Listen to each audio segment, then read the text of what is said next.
തന്നെ ഇപ്പോൾ ഒരു ബലാത്സംഗ കേസിൽ ജാമ്യം അനുവദിച്ചു, അതേ അലഹബാദ് ഹൈക്കോടതി, പക്ഷേ വേറെ ജഡ്ജിയായിരുന്നു. അദ്ദേഹം പറഞ്ഞതെന്ന് വെച്ചാൽ ഈ പെൺകുട്ടി കുഴപ്പം വിളിച്ചു വരുത്തിയതാണ് എന്നാണ്. ഒരു ബലാത്സംഗ കേസിൽ ജാമ്യം കൊടുക്കാൻ പാടില്ല എന്നുള്ള നിയമമുണ്ടായിരിക്കെ സ്വന്തം ഇച്ഛാനുസരണം ഇത്തരം ഒരു നിരീക്ഷണം നടത്തിയിട്ട് കോടതി ജാമ്യം കൊടുക്കുക.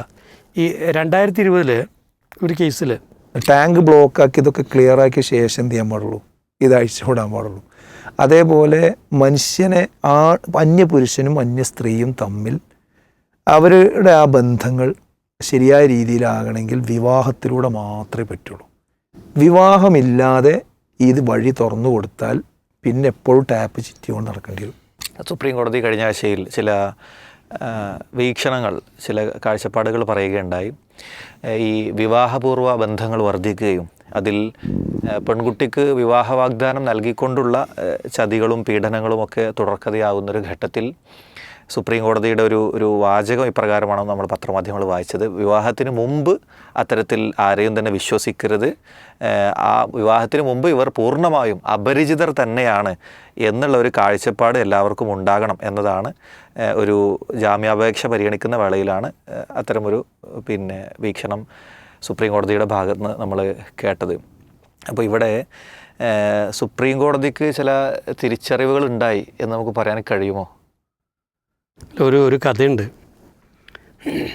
ഒരു ആൾ ഇങ്ങനെ ഒരു കുളത്തിൻ്റെ അടുത്ത് കൂടെ പോകുമ്പോൾ മറ്റൊരാൾ അവിടെ ഇരിക്കുന്നുണ്ട്. ഇയാളിങ്ങനെ അടുത്തെത്താനായപ്പോഴും എന്ത് ചെയ്തു, ഇയാൾ കുളത്തിലേക്ക് ചാടി. നല്ല ആഴമുള്ള കുളമാണ്. ഇയാൾ മുങ്ങി താഴാൻ തുടങ്ങി. അപ്പോൾ ഇയാൾ നീന്തൽ അറിയുന്ന ആളെ എടുത്ത് ഇയാളെടുത്ത് കരക്ക് കയറ്റി കുഴപ്പമൊന്നുമില്ലല്ലോ എന്നൊക്കെ ചോദിച്ചു അവിടെ ഇരുത്തി. ഇയാൾ അങ്ങനെ 2 അടി വെച്ചപ്പോൾ മറ്റേ ആൾ വീണ്ടും കുളത്തിലേക്ക് ചാടി. അപ്പോൾ ഇയാൾ വീണ്ടും ചാടി. അങ്ങനെ ഇതൊരു 5-6 തവണ അങ്ങനെ ആവർത്തിച്ചു. അപ്പോൾ ഇത് കണ്ടുകൊണ്ട് വന്ന ഒരാൾ ചോദിച്ചു, അല്ല ഇയാൾ എന്തിനാണ് വെള്ളത്തിൽ ചാടുന്നത്? അപ്പോൾ അതെനിക്കറിയില്ല. അപ്പോൾ നമുക്കും ചോദിച്ചു തുടങ്ങില്ലേ, അപ്പോൾ ഇയാൾ ചാടാതിരിക്കണമെങ്കിൽ അതിനൊരു പരിഹാരാതി അറിയണ്ടേ, നമുക്ക് ചോദിച്ചുകൂടാന്ന് വെച്ചു. അപ്പോൾ പലപ്പോഴും ഈ സാധാരണ സംഭവിക്കാറുള്ള എന്താണ്, കുളത്തിൽ ചാടിയിട്ട് പിന്നെ അയ്യോ എന്ന് പറഞ്ഞിട്ട് മുങ്ങി ചാവുമ്പോൾ എന്ത് ചെയ്യും, കോടതിൻ്റെ അടുത്ത് വരും. അപ്പോൾ കോടതി ചെയ്യുന്ന വല്ല എന്താണ് വലിച്ചു കയറ്റാൻ വിട്ടു നോക്കും. പക്ഷെ ചളിയോ മറ്റേ മുങ്ങിയതോ അസുഖമൊക്കെ ആയിട്ടാൽ പിന്നെ എന്ത് ചെയ്യുള്ളൂ, രക്ഷപ്പെടുകയുള്ളൂ. ഇവിടെ ചെറിയ ഒരു രീതിയിൽ കോടതി ഒരു പക്ഷേ ഒരു തിരിച്ചറിവ്, സമാനമായ രീതിയിൽ ഒരുപാട് കേസുകൾ മുൻപിൽ വരുമ്പോൾ എന്തായാലും ഇതിനകത്ത് എന്തോ ഒരു കുഴപ്പമുണ്ടെന്ന് മനസ്സിലാക്കാൻ സാമാന്യ ബുദ്ധിയിൽ ആർക്കും പറ്റുമല്ലോ. ആ നിലയ്ക്ക് കോടതി ഒരു നിരീക്ഷിച്ചു എന്ന് പറയാൻ വെച്ചാൽ മറച്ചു വെച്ചാലും തെളിഞ്ഞു വരുന്ന കുറേ സത്യങ്ങളുണ്ട്. നമ്മളൊക്കെ കാലാകാലങ്ങളായി വിളിച്ചു പറയുന്ന അതിർവരമ്പുകൾ ലംഘിക്കപ്പെടുമ്പോൾ അവനവൻ്റെ സുരക്ഷയേക്കാൾ കൂടുതൽ സ്വാതന്ത്ര്യത്തിന് വില കൽപ്പിക്കുമ്പോൾ, അല്ലെങ്കിൽ സ്വന്തം ജീവിതത്തിൻ്റെ ആസ്വാദനങ്ങളാണ് പരമപ്രധാനമെന്ന് കൽപ്പിക്കുമ്പോഴൊക്കെ ഉണ്ടാകാവുന്ന അപകടങ്ങൾ. അപ്പോൾ അവിടെ കോടതി ചില നിരീക്ഷണങ്ങൾ നടത്തി. പക്ഷേ ഈ കോടതി നിരീക്ഷണത്തിലൊരു ചെറിയ പ്രശ്നം എനിക്ക് തോന്നിച്ചാൽ, ഈ അടുത്ത കാലത്തായിട്ട് കോടതികൾ പല രീതിയിലുള്ള നിരീക്ഷണങ്ങൾ നടത്തുന്നുണ്ട്. അത് എന്തായാലും നീതി നിഷേധിക്കാൻ പാകത്തിലുള്ളൊരു സാധനം ആയിക്കോട്ടല്ലോ. ഇപ്പോൾ ഈ കഴിഞ്ഞ ദിവസം നമ്മുടെ സുപ്രീം കോടതി അലഹബാദ് ഹൈക്കോടതിയെ വിമർശിച്ചു. വിഷയം എന്താ വെച്ച് കഴിഞ്ഞാൽ, ഏതെങ്കിലും ഒരു പുരുഷൻ ഒരു പെൺകുട്ടിയുടെ പൈജാമയുടെ ചരട് അഴിച്ചു മാറ്റിയാൽ അത് ഒരു ഗുരുതരമായ ബലാത്സംഗ ശ്രമത്തിൻ്റെ ഭാഗമായിട്ട് കാണാൻ പറ്റില്ല. അത് അയച്ചിട്ടല്ലേ ഉള്ളൂ. അപ്പോഴേക്ക് ചെറുത്ത് ഒന്ന് പെൺകുട്ടി രക്ഷപ്പെട്ടു എന്നുള്ളതാണ്. അപ്പോൾ ഇതൊരു വല്ലാത്ത നിരീക്ഷണമാണല്ലോ. അതുപോലെ തന്നെ ഇപ്പോൾ ഒരു ബലാത്സംഗ കേസിൽ ജാമ്യം അനുവദിച്ചു, അതേ അലഹബാദ് ഹൈക്കോടതി, പക്ഷേ വേറെ ജഡ്ജിയായിരുന്നു. അദ്ദേഹം പറഞ്ഞതെന്ന് വെച്ചാൽ ഈ പെൺകുട്ടി കുഴപ്പം വിളിച്ചു വരുത്തിയതാണ് എന്നാണ്. ഒരു ബലാത്സംഗ കേസിൽ ജാമ്യം കൊടുക്കാൻ പാടില്ല എന്നുള്ള നിയമമുണ്ടായിരിക്കെ സ്വന്തം ഇച്ഛാനുസരണം ഇത്തരം ഒരു നിരീക്ഷണം നടത്തിയിട്ട് കോടതി ജാമ്യം കൊടുക്കുക. ഈ 2020 ഒരു കേസിൽ എവിടെയാണ്, ബീഹാറിലാണ് സംശയമാണ് എനിക്ക്, ഒരു ഡൈവേഴ്സ് കേസ് വന്നു. അപ്പോൾ അതിനകത്ത് ഭർത്താവ് ഡൈവേഴ്സ് ആവശ്യപ്പെട്ടിരിക്കുകയാണ്. അപ്പോൾ അതിന് ഡൈവേഴ്സിന് അദ്ദേഹം കാരണമായി പറഞ്ഞതെന്ന് വെച്ചാൽ ഭാര്യ സിന്ദൂരം തൊടാൻ തയ്യാറാകുന്നില്ല, അതുപോലെ അവർ ധരിക്കുന്ന ഒരു വള, എന്താണ് ഒരു ഷാഗ എന്ന് പറയുന്ന ശംഖുവള, ഈ വള എന്താണ് ധരിക്കാൻ തയ്യാറാകുന്നത്. ഇത് രണ്ടും ചിഹ്നം, നമ്മുടെ താലി പോലുള്ള ചിഹ്നമാണ്. ഇത് ധരിക്കണില്ല അല്ലെങ്കിൽ ധരിക്കാൻ തയ്യാറാകുന്നില്ല എന്നാണ്. അപ്പോൾ കോടതി എന്ത് നിരീക്ഷിച്ചാൽ അത് ധരിക്കാൻ തയ്യാറാവുന്നെങ്കിൽ വിവാഹബന്ധത്തിൽ താല്പര്യമില്ല എന്നാണ് അർത്ഥം. കൊണ്ട് എന്ത് ചെയ്യുന്നു, വിവാഹമോചനം, ഭാര്യയുടെ വാദം അവിടെ അംഗീകരിച്ചില്ലർത്ഥം. അപ്പോൾ ഇങ്ങനെ കുറേ കേസുകൾ നമുക്ക് നോക്കിയാൽ ഈ നമുക്ക് സാധാരണ രീതിയിൽ ചില നീതിയുടെ നിയമത്തിൻ്റെ പരിധിക്കകത്ത് നിൽക്കാത്ത ചില നിരീക്ഷണങ്ങൾ കോടതികൾ നടത്താറുണ്ട്. ഇത് നടത്തിയാൽ പ്രശ്നമൊന്നുമില്ല. പക്ഷേ ഇത് ഇരയ്ക്ക് നീതി നിഷേധിക്കുന്നതായാൽ ബുദ്ധിമുട്ടാണ്. അതിലേക്ക് പോകാൻ എപ്പോഴും ഇടേണ്ടത്. കാരണം ഇപ്പോഴുള്ള ഒരു പൊതു ട്രെൻഡ് സമൂഹത്തിൽ വന്നിട്ടുണ്ട്. അതായത് പെണ്ണുങ്ങൾ വല്ലാണ്ട് വേലി ചാടുന്നുണ്ട്, വല്ലാതെ പ്രശ്നക്കാരാണ് അവർ. അതുകൊണ്ട് തന്നെ മാത്രമല്ല പുരുഷന്മാരെ പലപ്പോഴും ബോധപൂർവം കൊടുക്കാൻ ശ്രമിക്കുന്നുണ്ട്. യാഥാർത്ഥ്യമാണ്. ഇപ്പോൾ രാഹുൽ മാങ്കൂട്ടത്തിൻ്റെ കേസിലൊക്കെ എന്താ വെച്ചാൽ എത്രയോ സർവേകളിൽ നമ്മൾ കണ്ടു പൊതുവികാരം രാഹുൽ മാങ്കൂട്ടത്തിനൊപ്പമാണ്. അദ്ദേഹം ഇത് ചെയ്തിട്ടില്ല എന്ന് എഴുതിയിട്ടല്ല, പക്ഷേ അതിലൊക്കെ എന്താണ് ഈടേതായ രീതിയിലുള്ള ഒരു പങ്കാളിത്തം, സഹകരണം ഉണ്ടായിട്ടുണ്ടെന്നുള്ള ഒരു ബോധ്യതയിൽ നിന്നാണ്. ആത്മഹത്യയും ഉണ്ടായല്ലോ. അപ്പോൾ ഇതിനകത്തൂടെ എന്താ വെച്ചാൽ ഒരുപക്ഷെ ഈ കേസുകളിൽ അത് ശരിയായിരിക്കാം. പക്ഷേ സമാനതയില്ലാത്ത ചില കേസുകളിലും ചിലപ്പോൾ ഇതേ നിരീക്ഷണത്തിൻ്റെ ഫലത്തിൽ ഇരയ്ക്ക് നീതി നഷ്ടപ്പെടാറുണ്ട്. ഇപ്പോൾ ദിലീപ് കേസിൽ നമുക്ക് നോക്കിയറിയാം. അതിനകത്ത് സംഭവിച്ചെന്നാണ് 8 കൊല്ലം കഴിഞ്ഞ് വിധി വരുമ്പോൾ നമ്മൾ ഈ ബലൂണിൽ മറ്റേ കാറ്റ് കളഞ്ഞ പോലെ ഇതേപ്പം ഉണ്ടായി എന്ന് ചോദിക്കുന്ന രീതിയിൽ എന്തുകൊണ്ടെന്ന് പോലും പറയാൻ കഴിയുന്നില്ല. പൾസർ സുനിയെ ശിക്ഷിക്കുന്നു, ദിലീപിനെ വെറുതെ വിടുകയും ചെയ്യുന്നു. അപ്പോൾ ആരാണ് പണം കൊടുത്തത്, ആരാണ് പ്രേരിപ്പിച്ചതൊന്നുമില്ല. അപ്പോൾ അങ്ങനെ ഒരു നീതിപീഠം പരാജയപ്പെടുന്ന ഒരവസ്ഥ ഉണ്ടായിക്കൂടാ. എന്തായാലും ഈ മാനം നഷ്ടപ്പെട്ട് ഈ സ്ത്രീകൾ കോടതിയുടെ മുൻപിൽ ഇങ്ങനെ ഒരുപാട് ചെല്ലുമ്പോൾ എന്തായാലും കോടതിയെ സംബന്ധിച്ചോളം അത് നല്ല ഒരു ചിന്തിക്കേണ്ട ഒരു വിഷയമായിട്ട് വന്നിട്ടുണ്ട്. അപ്പോൾ ഇവിടെ കോടതിയുടെ നിരീക്ഷണത്തിനപ്പുറം നമുക്ക് വേണ്ടത് നിയമങ്ങൾ എങ്ങനെയാണ് ഇതിനകത്ത് കൂടുതൽ ശക്തമായി വ്യാഖ്യാനിക്കേണ്ടതാണ്. കാരണം നിരീക്ഷണം കൊണ്ട് വലിയ കാര്യമൊന്നുമില്ല, നിയമങ്ങൾ കുറച്ചുകൂടെ കർക്കശമാകേണ്ടതുണ്ട്. കാരണം ഇവിടെ മാനം മാത്രമല്ല, ഒരുപാട് കേസുകൾ ജീവനാ നഷ്ടപ്പെടുന്നപ്പോൾ ഇന്നലെ ഒരു വാർത്ത കണ്ടു. അതായത് ബീഹാറിലെ മറ്റുമാണ്, പിന്നെ നേപ്പാളിയോ മറ്റുമാണ് പയ്യൻ.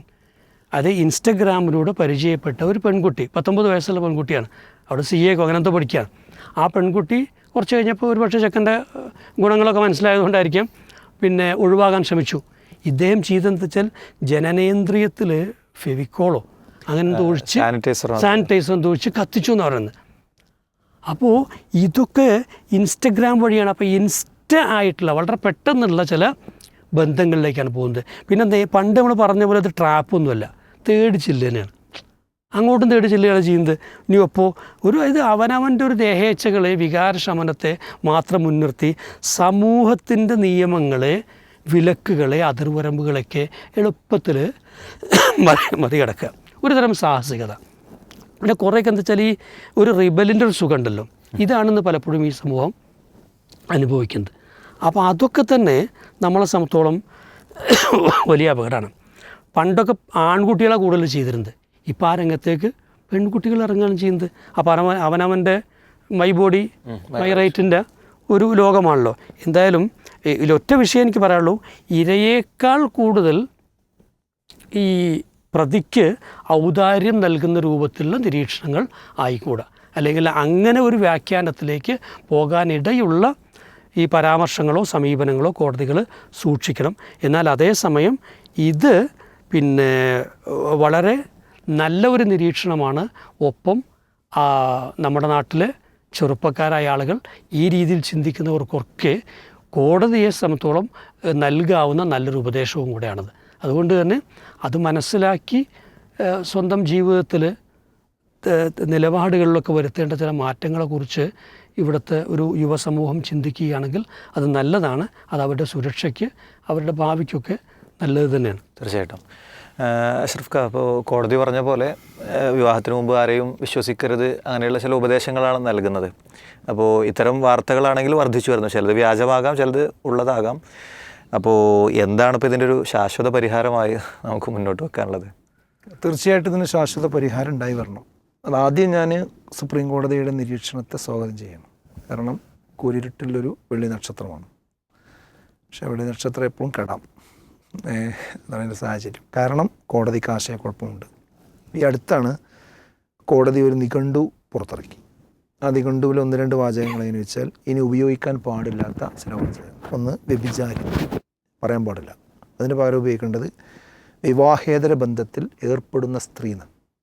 അതായത് വ്യഭിചാരം എന്ന് പറയാൻ പാടുള്ളത് ഒരു പ്രശ്നമാണ്, തെറ്റാണ്, പാപമായിട്ട് കാണേണ്ടതില്ല. വിവാഹബന്ധം, വിവാഹേതര ബന്ധം, അത്രയേ ഉള്ളൂ. അതിനെ അങ്ങനെ നോർമലൈസ് ചെയ്ത് കണ്ടാൽ മതി. അതേപോലെ വേശ്യ എന്ന് ഉപയോഗിക്കാൻ പാടില്ല, സെക്സ് വർക്കർ എന്ന് ഉപയോഗിക്കുമ്പോൾ അതൊരു ജോലിയാണ്, അതൊരു മാന്യമായ തൊഴിലാണ്. അപ്പോൾ ഇത് സുപ്രീം കോടതി പറഞ്ഞിട്ട് അധികം ഒന്നായിട്ടില്ല, 1 വർഷം ആണേ ഉള്ളൂ. അപ്പോൾ ഇവിടെ നേരത്തെ ഇതേപോലെ തന്നെ സ്വവർഗരതിയുമായി ബന്ധപ്പെട്ട് വാതിലുകൾ തുറന്നു കൊടുത്തിട്ടുണ്ട്.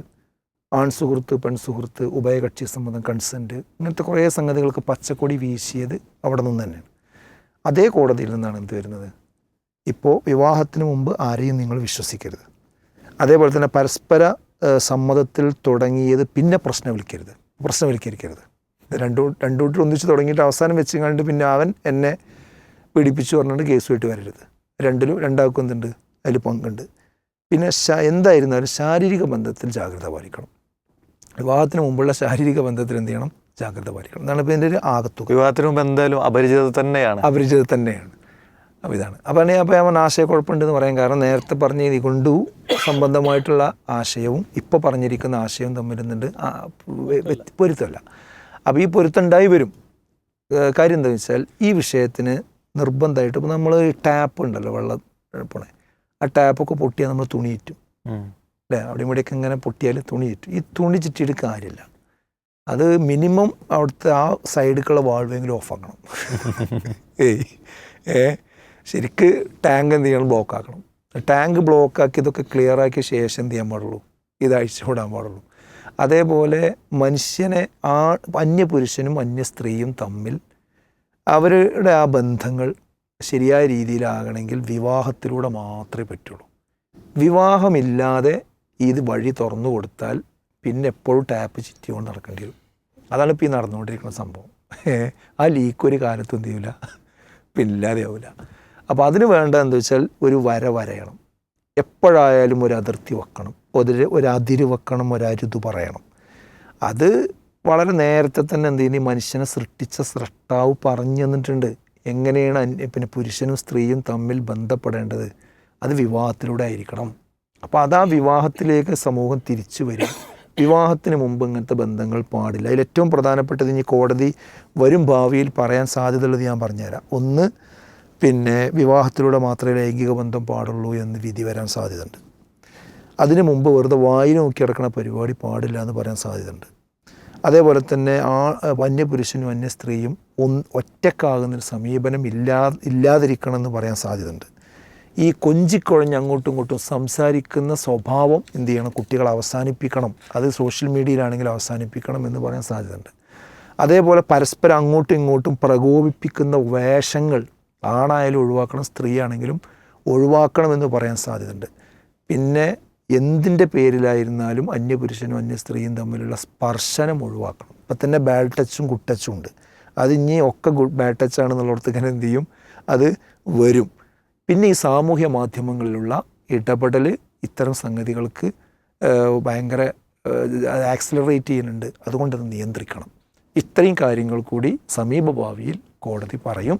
അത് പറയുന്നത് വരെ നമ്മളത് പറഞ്ഞുകൊണ്ടേയിരിക്കും, അതുവരെ നമ്മൾ പ്രാകൃതരായിരിക്കും. പക്ഷേ കോടതി പറയുമ്പോൾ അതെല്ലാവരും പുരോഗമനമായി കൊണ്ടുവരും. അപ്പോഴേക്ക് ഒരുപാട് പ്രശ്നങ്ങൾ ഇവിടെ സംഭവിച്ചിട്ടുണ്ടാവും. എത്ര നേരം വെളുക്കുന്നുവോ അത്രയും പ്രകാശത്തിലേക്ക് നമുക്ക് എഴുന്നേറ്റ് വരാം. തീർച്ചയായിട്ടും.